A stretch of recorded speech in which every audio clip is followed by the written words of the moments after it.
And looking at pain points for women, particularly, I often have interesting conversations with women, especially in that early on toddler going through pregnancy and having their first kid, or they're getting married and they know they want to have a family. I get a lot of interesting questions on how did I do it? How do I manage all the things I manage with children and working and doing all the things that I do? And I think it's been an interesting discovery for me in this process to narrow down the top 3 things I would tell myself, my previous version of myself when I was younger, how I would handle this now. So I'm saying this just because I think there's a lot of people wanting to find the magic bullet on the answer of how do they prioritize their life, how do they make things easier for themselves. And I think there's some of the things that are going on in our own head that are making it harder than it needs to be. So if this is a pain point for you, listen up. These are the 3 pieces of advice I would give myself looking back. And I would love to know what your takeaways are if you're a little bit older than that and have some wisdom to share with younger ladies of our area, especially in real estate and running businesses. So I'm going to be 49 this year coming up in a couple of months. And I'm kind of like in denial about that. This is my last year in my 40s, but I would never trade where I am right now in my life to go back and do it again. However, knowing that, I would love to tell myself, my old version of myself when I was younger, what to expect coming into the later years of my life. And I'm really excited to see what the 50s and 60s and 70s and 80s and maybe 90s and 100s bring me in my lifetime. So the top 3 things I would think I would love to share is that, first of all, this is a huge one, ladies. Nobody cares, like literally, nobody cares what you're wearing or what you look like, long as it's covering everything. I think I'm going to say that with a little caveat. If it's professional, dress professional. I'm a big believer of showing up professionally. If you want to be treated professionally, show up casual. If it's a casual event, if you're doing an inspection or walking lots, of course, don't show up in your heels and a suit. But if you're going for a first listing appointment or you've never met these people and you're wanting to be treated as a professional because you are an expert in your market and professional, yes, show up professionally. This is not what I'm saying. But what I'm talking about is like when you obsess about, is my hair this way? Is my makeup okay? Or do I look old? Or do I have wrinkles? Or this is on my face? Or I wore this suit yesterday? Or is this shirt okay? Is this dress okay? Like, I think we as women get very concerned about being accepted by our peer group. And it doesn't get easier when you're in the working world and you're a mom and you feel like, so many times you're like, oh, I'm so sorry I look like this. Or I'm so sorry, I'm not dressed fancy or all those things. Or I'm not wearing heels, or I am wearing heels, or, there's always something that women love to self-deprecate with them. And I'm not talking about doing it in a joking way and having fun. I'm talking about making themselves smaller.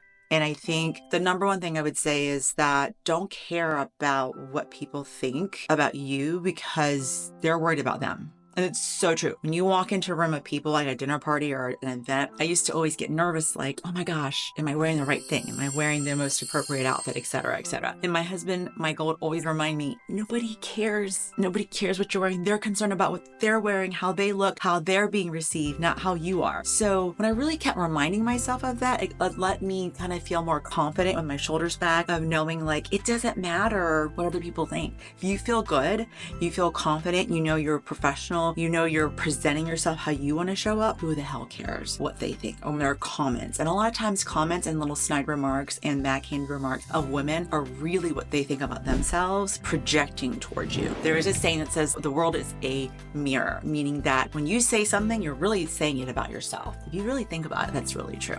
So that's number 1, for sure. Number 2, revisiting back and telling myself what I would say is there is no perfect.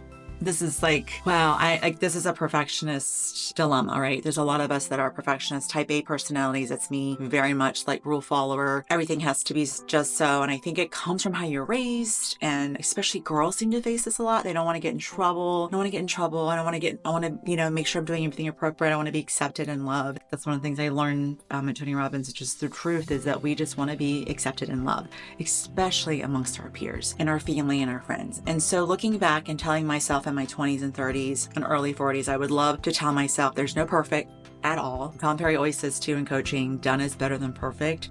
you can go back and revise and get better, but executing instead of making things obsessing, like, oh, that's not the perfect color, I need a better marketing, or that's not good enough, or I can't let anybody down. And so you wear yourself to the bone because you want to show up perfect, and you can't, show any vulnerabilities because you have to be perfect. I would tell you, if you're younger or you're struggling with this, don't do that to yourself. Perfection is the lowest measurement of a human because there's no such thing, and it only breeds shame and regret and lots of self-loathing. And I think a lot of people probably could resonate with that, like when you don't perfectly do something, or you don't feel like you're perfect, or you're with someone that is expecting you to be perfect, which doesn't exist. It's horrible because there's no such thing. We're all humans. We're all going through a human experience that we're supposed to be perfectly imperfect. So that would be number 2. Along with that is that there's no race to anything. There's a saying, I ride the Peloton. Anybody that sees me and knows me, I love the Peloton. I got the bike back in 2018. I ride it almost every day. This week's been horrible though, but I try to ride it a lot. I have thousands of rides on it and I'm obsessed with it, despite their stock going up and down. I'm someone that loves it genuinely, and I love cycling. And there's this comment in a lot of the teachers that say it's a you versus you.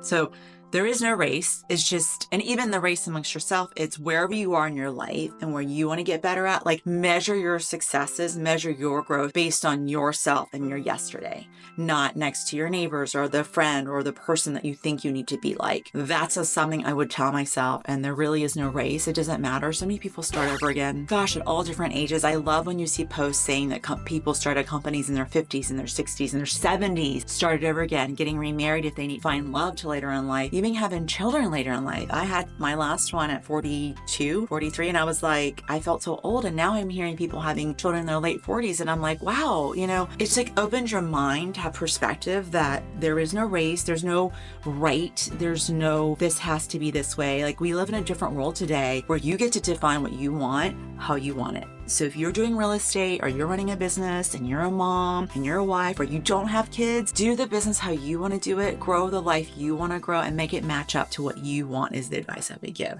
Because I think there was a while there that I was doing all the things that I thought that I was supposed to be doing, because I thought that's what you did. Like, you're supposed to grow this team. You're supposed to want to own a brokerage. You're supposed to want to sell tons and tons of houses and mail and door knock and do expired. But guess what? You don't have to do any of it. You can run the business how you want to do it. You don't have to work with anyone you don't want to work with. That's the beauty of being in business for yourself. You get to decide. That is something that took me a long time to decide. I don't have to do things I don't want to do in business, and I don't have to work with clients if they're not in the right alignment. And getting to that point in life is such a beautiful place to be. So I hope that solves that question for you. That's number 2. Number 3, the final thing is take care of yourself. My God, give yourself grace. I see so many women out there, young women, middle-aged women, older women. My mom, I don't know why we do that as women. We put ourselves last on every single list. And then if we put ourselves first, we have guilt. I did a whole video on mom guilt, and it's so undeserving and it's so unnecessary. And if I could tell and look at a picture of myself when I was younger, I would say, I love you and you're doing amazing, and sleep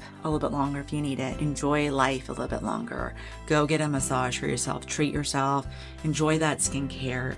Allow yourself to enjoy the things in life and have time and laugh and be with friends and have hobbies and have interests that you want to have that have nothing to do with your children or your husband or anybody else. And those are things I think that we lose as women when we are in navigating the life of careers, of daughters, helping aging parents, of mothers with young children, teenagers, empty nesters, and wives or partners. And I would challenge you to look at that and say, where in my life am I not having joy, and how can I put more joy in my life? And where can I give myself a break and give other people a break? Because I don't know if you find this interesting, is that I notice as hard as I am on myself, the perfectionism loop is what I call it, the vicious cycle. I was holding other people up to that standard that I was holding myself up to, and it wasn't fair. And my husband points that out. He's like, you need to learn to praise yourself more, because you've done some amazing things in your 10-year career. You've done amazing things in life. You've battled a lot of struggles and overcome them. You've grown as a person, and you need to celebrate more.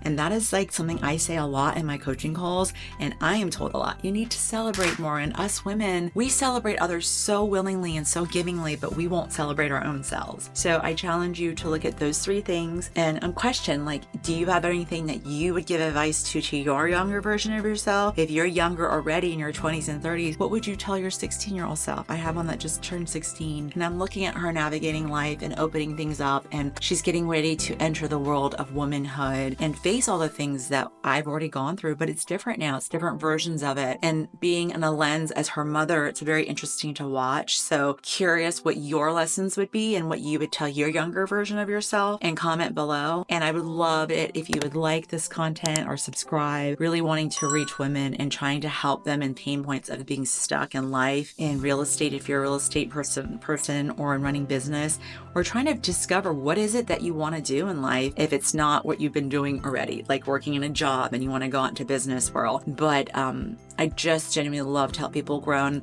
the journey I've been on, I feel very inspired and called, a yearning to help others grow, especially women in the world that we're in today. So that being said, have a great night.